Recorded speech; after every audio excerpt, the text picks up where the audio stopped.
He says, Arunika Sanskara. Arunika means you get the mercy in this life from a Rag Bhakta, or from your Guru, or from Krishna.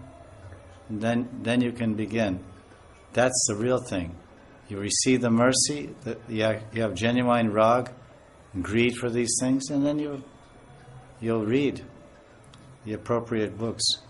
So, and of course, sometimes people preach different things like this. Oh, you should be at the level of ruchi, because Rag Bhakti means, there's many meanings to Raganuga Bhakti. Rag Bhakti means meditation. Primarily, it's a monastic practice of meditation on the pastimes of Radha and Krishna, Astakale Lila, and a meditation on your Siddhadeya and doing seva there. There's all different levels of Raganuga Bhakti. So therefore, people say, "How can you do Raganuga Bhakti? Because you're still impure. You're at the level of anartha-nivriti. So therefore, you have to come to the level at least nishta or ruchi. When you come to nishta ruchi, then your brain will be pure and settled. And then maybe you can think about these things.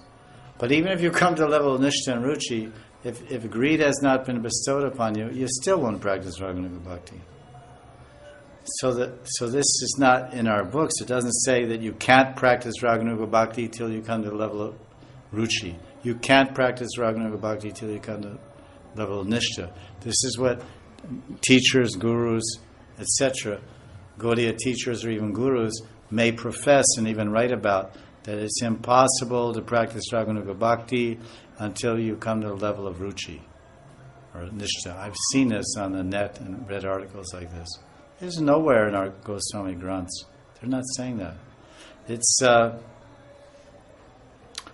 in Jiva Goswami's commentary on the section of Raganuga Bhakti 294 or so, he says kinchit anubhav. In the Sanskrit, he says kinchit anubhav. Kinchit, like niskinchan sadhu, you must have heard niskinchan, akinchan Krishnadas.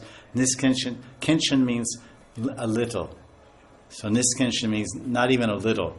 Niskinchan sadhu doesn't even have a little bit of desire, material desire. Or akinchan means he doesn't have anything. So kinchit, he uses the term kinchit anubhav.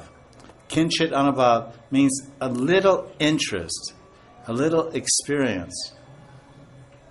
He said this is the qualification to begin Raganuga Bhakti in his tika on that verse. And those verses where it talks 294, 5 and 6.